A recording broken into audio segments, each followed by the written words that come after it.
Dear class, I owe you a short video about our current focus of study, Tennessee Williams's The Night of the Iguana. The Iguana, The Night of the Iguana. So we have in class, in our Zoom meetings, made much. I have talked a good deal about the issue surrounding the character who might be called the main character of the play, the Reverend Larry Shannon, a fallen man of the cloth, who has disgraced himself serially and recently, yielding to the temptations of the flesh, as nobody should really in the circumstances, because his partners in these sins were young wives, a young girl. So it makes it, I suppose, doubly bad that he was a minister of the cloth, and hard to forgive him for whatever remorse he can conjure up, or whatever determination he has to prove that he was the victim, as indeed so many of the Me Too fraternity have claimed that they were not assaulting the women that they pressured and assaulted and raped. They actually were themselves, the men, they were the victims. They were raped and assaulted by these hungry, ambitious women. An appalling claim to make, which we should not see, I think, very happily claimed on stage by a character, Larry Shannon, about whom we are expected to care somewhat or be interested in. And much of our discussion in class, much of what I've said, has been in relation to that. I've also written to you urging you to look at another aspect of the play, which is its unusual nature as a play about friendship. That might seem a little odd, given that it's a play about a reprobate, a bad man, a fallen man, a sinner, who might or might not be redeemed or saved from falling even further down the ladder, depending on whether he decides to stay at this rather gorgeous Mexican seaside, coastal hotel with the owner who longs to share it with him now that her husband, the great fisherman, has died. So I urge you to think for a moment about, because with these little videos I'm preparing you to be able better to answer the quiz upon which your grade depends. And I asked you to consider the unusual nature of The Night of the Iguana as a play about friendship. It's about plenty of things happen in it, and there are plenty of options that can be taken by people that have no direct influence on friendship as a topic. And yet, it is in many ways, at the deepest level, the topic of the play, the friendship between Larry Shannon and Maxine Falk, the widow who owns the hotel and would like to own Larry as well.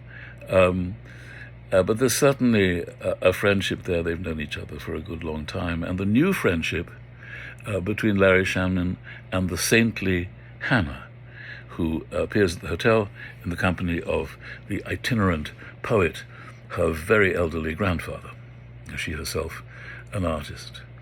And their friendship is extraordinarily powerful and central to the play. She has no carnal or romantic interest in Larry Shannon, who is clearly an attractive figure, were he not so desperate and drunken, although that's perhaps what makes him even more attractive. And nor is he, I think, interested in her as a potential partner, but she is there in all her calm, her extraordinary calm and sensitivity, helping to calm down this frantic person who's having a nervous breakdown on stage before our very eyes. And that friendship is one of the more remarkable and touching ones in the history of theatre. It's unusual. Friendship is a very poor topic for a story, unless, of course, the story involves betrayal. That is the standard function of friendship in a narrative. Without betrayal, if it is true friendship that upholds its mutual loyalty, what are we learning from this? It might be very nice, but where is the suspense that binds us to the story? So, all the stronger, de plus forte raison, as the French say, all the more so in a stage play, where certainly if it was a novel, you could put it down, throw it in the bin, never revisit it. And a stage play, as soon as the interval comes, you could depart and never return on the grounds that there's this extremely boring friendship being presented to you.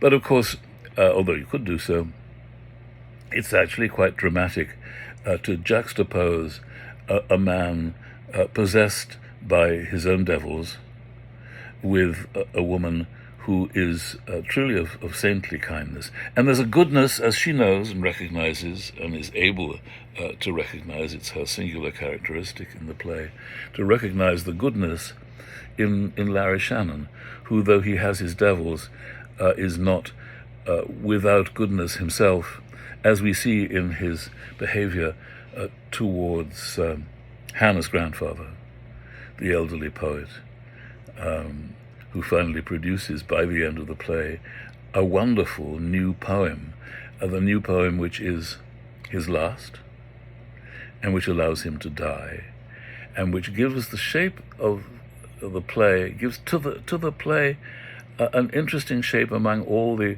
other issues that seek to be resolved. Will Larry Shannon be able to continue as a tour guide after his many misadventures and crimes? Will he stay with the widow Maxine? Will he get arrested and hauled off to prison for his crimes and his sins? But overarching this, like a melody, like a theme in a symphony that never entirely leaves the map of the music, is the question of will this excellent minor poet, and his poetry is extraordinarily successful in the play. It's good poetry. It may not be great poetry, but it's close enough to being remarkably beautiful poetry to function perfectly as a quality of talent in the old man that we recognize as sufficient for him to have been a celebrated minor poet. It takes quite a talent on the author's part, Tennessee Williams's part in this case, to create exactly that quality of fine minor league poetry that the audience will, if not to a man, to a woman, if not unite in a sense that, yeah, this actually is poetry that deserves to be published. It's beautifully written. It may not be great poetry, but it's very good. It's lovely. It's beautiful. That's quite an achievement, to have a writer stand up on a stage, or indeed in a novel, in a story, and read what it is that makes this imaginary person famous. It's much easier to create as a character a bad writer, because we can all much more easily agree that this is rubbish. He's terrible. or reduce him as a writer or her to a genre. Here's a writer of children's stories, and that'll be very easily established as plausible, and most writers could create a character and his children's stories, some of, to feature and anchor him in the story as what the author claims him or her to be. Much harder to claim, as Sir Tennessee Williams does, that he's presenting to us a fine minor poet. It requires great delicacy of judgment as well as great talent to project that believably into the character of the old, the nature, the quality of the old man's work, and indeed make it the final blessing on the play. He finishes his poem and delivers it, and promptly dies. There's nothing left, and it is extraordinary what a blessing it is on the life of the old man, his saintly daughter Hannah, and the play itself, and how successfully that brings the play to a close, when otherwise the ending is, I guess we have some ambiguity about it. We feel that if Shannon decides to stay at the hotel with widow Maxine, he is both finding a comfortable berth, he is both relatively safe from the torments of the cloth and an attempt to return to the priesthood. On the other hand, he is settling for being the pet of a majestic tigress of a woman, and whether this is the crowning success of his life or a crowning mediocrity of existence is open to argument. I think we're happy to see him beached and benched and safe, and that he will be fed and comfortable and kept warm.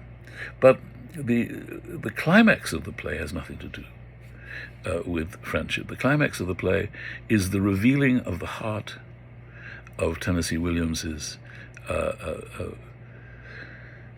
how shall we call it, his Übermotiv. This is what he brings to theatre and brings to us and into our hearts, is the extraordinary generosity that he had in his soul, and compassion for all manner of eccentric forms of sexuality, in fact, and these are his subjects to bring us closer to understanding that all manner of passion and affection exist in this world, and if they do no harm, we should not be disgusted.